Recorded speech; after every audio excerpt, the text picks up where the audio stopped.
Morning everybody, myself Giriraj Prasad Agarwal.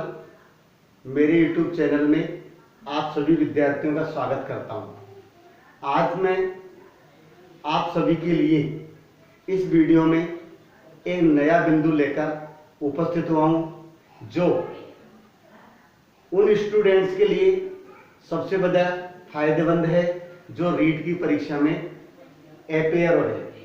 देखिए, रीट में जिन students ने अंग्रेजी लैंग्वेज को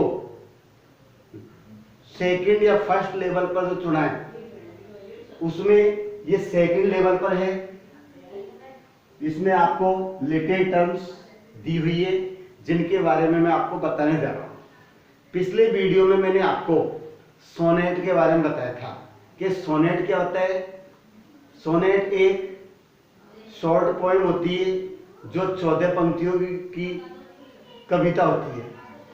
अगला बिंदु, आज मैं आपको दो बिंदु बताऊंगा इसमें, जो सिमिली और दूसरा है हमारा मेटाफोर।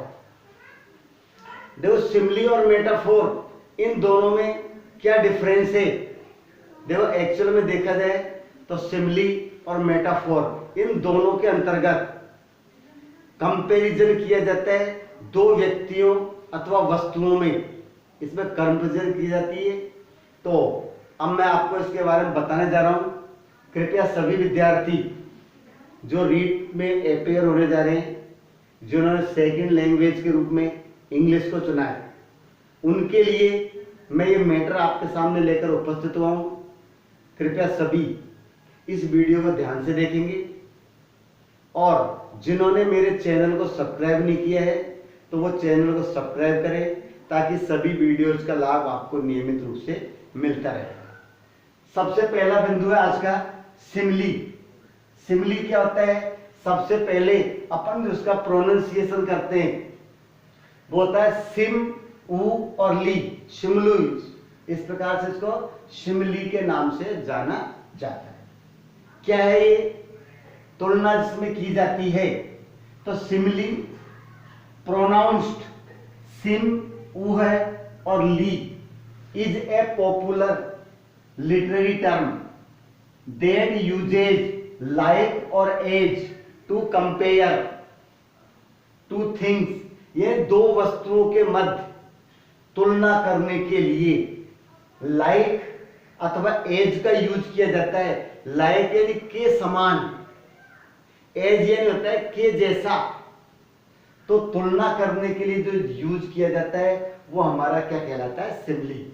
तो दोबारा समझेंगे, simile is a popular literary term, एक लोकप्रिय साहित्यिक विधा होती है that uses like or as to compare two things. दो वस्तुओं की तुलना करने के लिए लाइक और एज शब्द का यूज उसके अंदर किया जाता है। A simile is different from a simple comparison। देखो, सबसे बड़ी बात क्या बताइए कि सामान्य जो तुलना होती है उससे अलग होता है। सामान्य जो तुलना की जाती है उसमें एज और लाइक शब्द का यूज नहीं किया जाता है, जबकि सिमिली में एज और लाइक शब्द का यूज करते हैं। तो a simile is different from a simple comparison in that it usually compares to different things। सामान्यतया दो भिन्न जो चीजें होती है उनके अंदर तुलना करते हैं। एग्जाम्पल देखिए, सिमिली का एग्जाम्पल क्या है? जैसे एज और लाइक। लाइक यानी होता है के समान, लाइक का हिंदी अर्थ क्या होता है? के समान। और दो एज, एज यानी के जैसा, के जैसा। तो वहां पर ऐसे शब्द जहां पर हमारे आते हैं वहां पर सिमिली का यूज किया गया है। जैसे शी स्माइल्स लाइक द सन। क्या दिया है? शी स्माइल्स लाइक द सन, वह सूर्य की तरह मुस्कुराती है। तो शी स्माइल्स, उसके मुस्कुराने की तुलना किसे की है? सूर्य से। तो लाइक शब्द आ गया। दूसरा दिया है शी इज एज टाल एज ए रेल। क्या बताया है? एज टाल एज ए रेल, टाल यानी होता है लंबी। अब लंबी तो है लेकिन किसके समान, इसकी लंबाई की तुलना किससे की है, एक रेल से की है, कि जैसे रेल लंबी होती है उसी प्रकार से बताया है कि शी इज एज टाल एज ए रेल। तो आपके परीक्षा में क्वेश्चन आ सकता है, आपको सेंटेंस दिया रहेगा और फिर आपको उससे पूछा जाएगा कि इसमें कौन सी साहित्यिक विधा का यूज किया गया है, तो आपको पहचानना है। अगर सेंटेंस में लाइक और एज मिलता है तो उसमें सिमिली का यूज किया गया है। Simile describes subject unique and thought provoking way. Simile के अंदर describe वर्णन करती है सब्जेक्ट विषय वस्तु का unique and thought provoking way, unique अद्वितीय रूप से और विचारात्मक भाव के साथ उसे क्या प्रकट किया जाता है। बाय फाइंडिंग सिमिलरिटीज क्या किया जाता है, समानताएं ढूंढी जाती है इन टिपिकली डिफरेंट थिंग्स, दो जो भिन्न चीजें होती है उनके अंदर समानताएं ढूंढकर उनका वर्णन एक अद्वितीय अथवा थॉट प्रोवोकिंग वे से किया जाता है। कि थॉट प्रोवोकिंग वे विचार की दृष्टि से किस प्रकार से इन्हें वर्णन करते हैं, इनमें किस प्रकार से तुलना की जाती है। तो सिमिली कोई बहुत कठिन टॉपिक नहीं है, सिमिली को हम आसाम से पहचान सकते हैं। बस एक ही पहचान है, अगर सेंटेंस में तुलना की जा रही है और तुलना करने के लिए एज और लाइक शब्द का यूज जहां पर किया गया है वो हमारा क्या होता है, सिमिली होता है। अगला नेक्स्ट जो बिंदु हमारा है वो हमारा है मेटाफोर। देखिए सिमिली और मेटाफोर में क्या होता है, देखिए मेटाफोर में भी ज्यादा कुछ नहीं है, जैसे सिमिली है वही है। तो मेटाफोर इसके अंदर आप देखेंगे तुलना तो है लेकिन इसमें एज और लाइक जैसे शब्द का यूज नहीं किया गया है। तो देखो ए मेटाफोर इज ए फेज, ए सबसे पहला आपने मेटाफोर, मेटाफोर इसमें भी वही तुलना की गई है लेकिन इसमें किसी वस्तु से या व्यक्ति से तुलना न कर उस किसी एक वस्तु को दूसरी वस्तु का नाम दिया जाता है।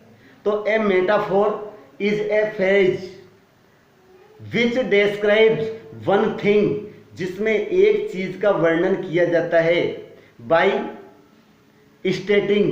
तो लिखो a metaphor, a metaphor is a phrase, a metaphor is a phrase in which a metaphor is a phrase in which one thing states by another thing, in which one thing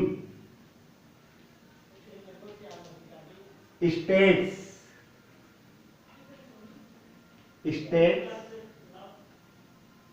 by another thing, by another thing।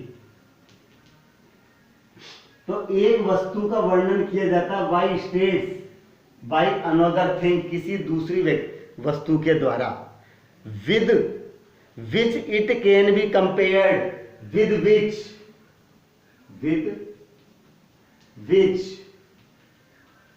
it can be compared without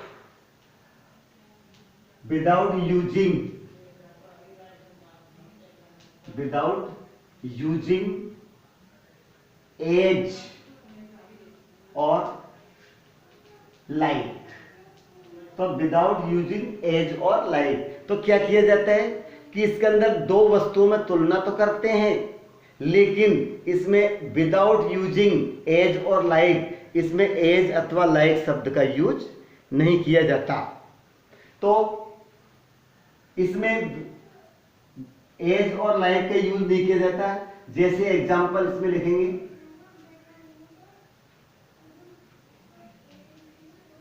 जैसे he was a lion, he was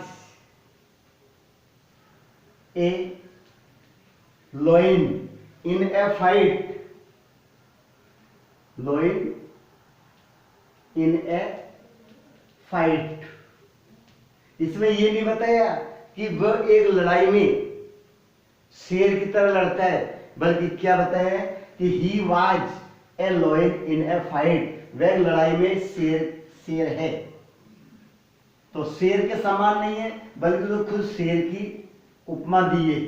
दूसरा example, she is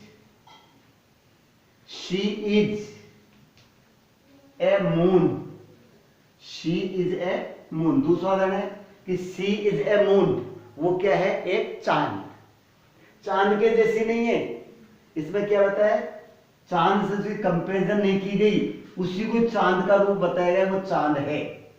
तो bye स्टेटिंग another thing, तो इसलिए क्या बताया, metaphor is a phrase, एक वाक्यांश होता है in which one thing states by another thing, एक वस्तु को दूसरी वस्तु का नाम दिया जाता है। तो यहां पर ये मेटाफोर है। इसका एक एग्जांपल आप लिखेंगे, all the world is a stage. क्या बताया, all the world is a stage, एक संसार, ये पूरा संसार एक मंच के समान है। एंड ऑल द मीन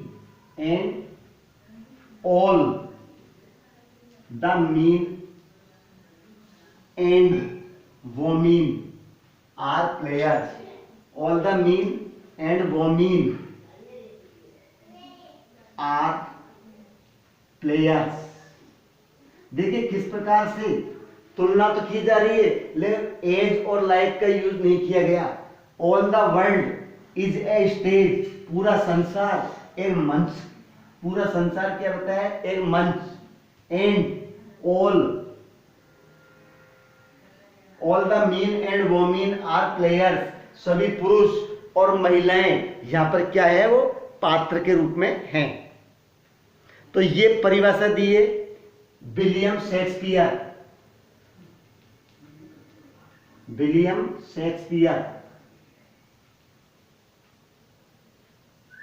ये परिभाषा विलियम शेक्सपियर दिए मेटाफोर का एग्जांपल, कि भाई इसमें क्या बताया, इस संसार को स्टेज के जैसे नहीं बताया, ये संसार क्या है, वास्तव में एक मंच है। जैसे मंच पर विभिन्न पात्र आते हैं, अपना रोल करते हैं, अपना कार्य करने वाले वहां से चले जाते हैं। तो उसी प्रकार से इस संसार को स्टेज का रूप दिया है, क्योंकि इसमें भी व्यक्ति जन्म लेता है, अपने क्रियाकलाप करता है और बाद में वापस चला जाता है। तो इस संसार को क्या बताया है, एक स्टेज।